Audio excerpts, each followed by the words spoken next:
As billionaire flexes go, owning a major sports franchise is hard to beat.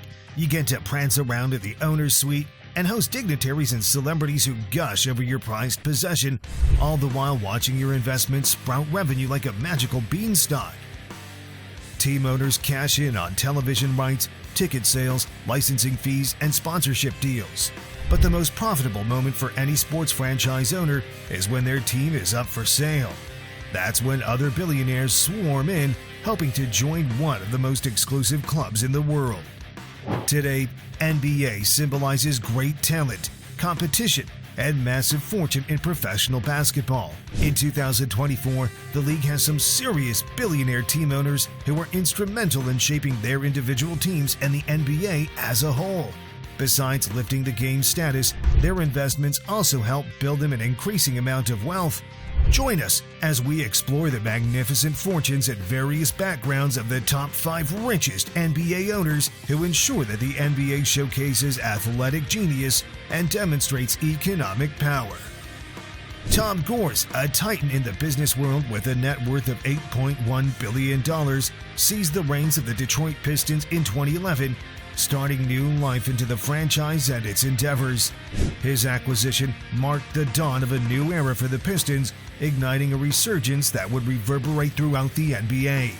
A visionary in sports management, Gores planned the team's triumphant return to downtown Detroit, starting the construction of the state-of-the-art Little Caesars Arena. This move not only provided the Pistons with a modern and dynamic home, but also symbolized a recommitment to the city's basketball heritage. One of Gores' most notable things has been the revitalization of the Pistons' home base, the Motor City itself. Recognizing the profound impact that sports franchises can have on their communities, Gores has spearheaded initiatives to leverage the team's influence for the greater good of Detroit. This has included investments in local businesses, job creation programs, and infrastructure development projects aimed at fostering economic growth and revitalizing underserved neighborhoods. Moreover, Gores' commitment to Detroit goes beyond mere philanthropy. It is a deeply personal mission rooted in his own upbringing and connection to the city. His efforts to strengthen the bond between the Pistons and their fan base reflect a genuine desire to give back to the community that has embraced the team for generations. In terms of the Pistons' performance, Gores has spared no expense in his pursuit of excellence. His investment in player development, coaching staff, and front office personnel have laid the foundation for a competitive team poised for success in the NBA. By fostering a culture of accountability and innovation, Gores has positioned the Pistons as a force to be reckoned with in the league, drawing talent from across the globe to don the iconic blue and red jersey.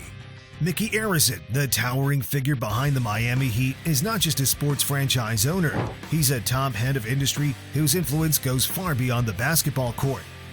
With a net worth of $12.8 billion, Arison is not only one of the wealthiest individuals in the world, but also a symbol of entrepreneurial prowess and visionary leadership. Arison's journey to greatness began within the corridors of Carnival Corporation, the cruise line company founded by his father, Ted Arison. As he ascended the ranks, Mickey Arison didn't merely inherit a business empire, he transformed it into a global powerhouse.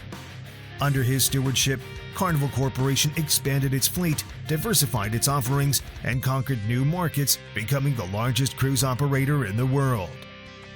But Arison's ambitions extended beyond the maritime realm.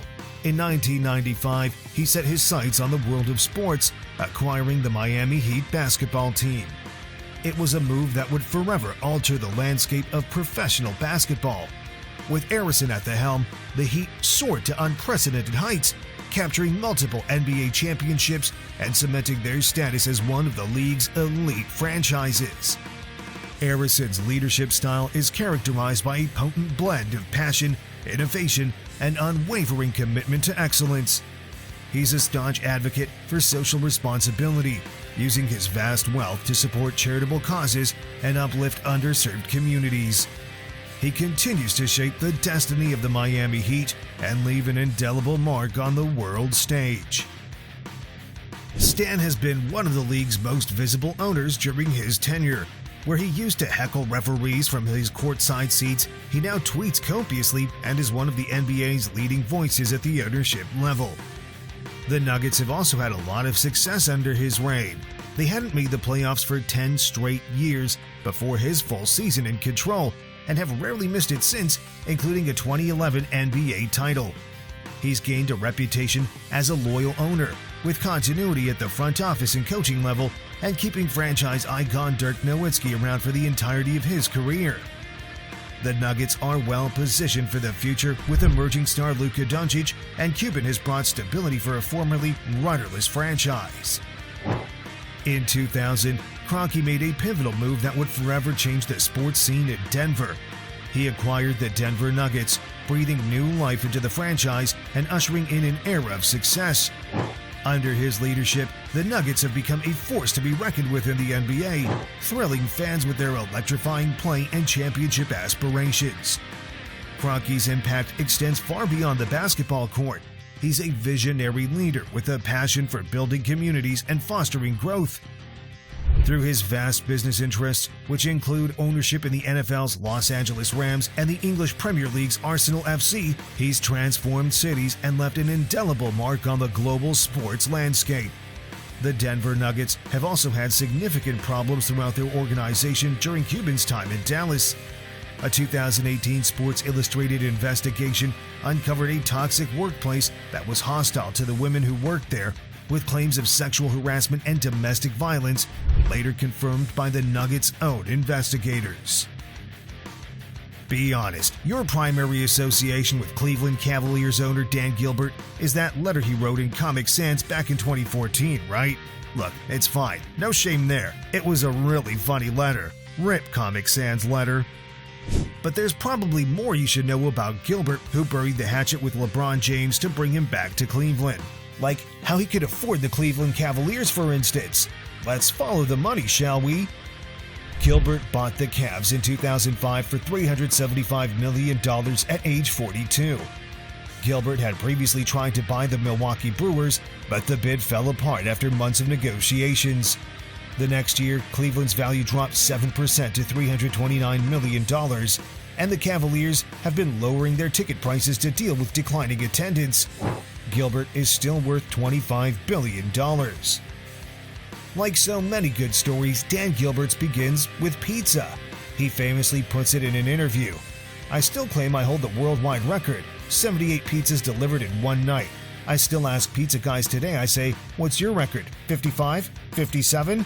And then I tell them I once did 78. Gilbert reportedly saved about $5,000 from his college pizza delivery career and used it to start a mortgage company in the mid-1980s. That company grew and expanded online. Gilbert's Rock Financial was then purchased by Intuit, a software company. Gilbert remained CEO of the renamed Quicken Loans and eventually bought the company back. It's now the largest online home lender in the country. The guy's a champion for Detroit and Cleveland, investing in urban revitalization projects and charitable initiatives aimed at improving the lives of residents. Now, finally, here is the big dog. He was Microsoft's CEO until 2014, when he retired and bought the Clippers. His wealth comes from his shares in the company, as well as a $59 million investment in a software company called Social Solutions, among other investments. Ballmer bought the club for $2 billion in 2014. This broke the previous record that had been set when the Milwaukee Bucks was bought for $550 million. While many thought this figure too high, Ballmer is said to have made the decision based on his love for this sport. The Clippers pulled off the coup of the 2019 offseason, signing Kawhi Leonard and trading for Paul George, a testament to the reputation refurbishment that went on during Ballmer's tenure. Since 2014, Ballmer has built up an image as a free-spending, enthusiastic owner who walks the appropriate line between empowering his employees and his own involvement. As the league's richest owner, no cost seems too big. He spent $400 million this spring to buy the Forum so he could end a legal battle with Madison Square Garden and build the Clippers a new arena nearby, and the Clippers are seen as a smart, savvy organization. The Clippers do not have a strong viewership on TV. Despite playing so well, they often lose out popularity-wise to the Lakers, who have a larger fan base. The two teams share the Staples Center, which has a 19,000-person capacity. At the moment, Ballmer is pushing for the construction of a state-of-the-art arena complex in Inglewood by 2024. This arena will be home to the Clippers, boasting an 18,500-person capacity, a new practice facility, and several corporate offices. The billionaire intends to make the arena the #1 basketball venue in the world. He's given the Clippers every resource they need. He lets his people do their jobs. His enthusiasm, his willingness to spend money, what he's done with the Clippers, forging into LA, creating their own identity, and building their own building now. That wraps up the video. I hope you enjoyed it, and if you did, make sure to give it a thumbs up. Subscribe to our channel, and don't forget to press the bell icon to stay notified about our uploads. I'll see you next time. Till then, peace out.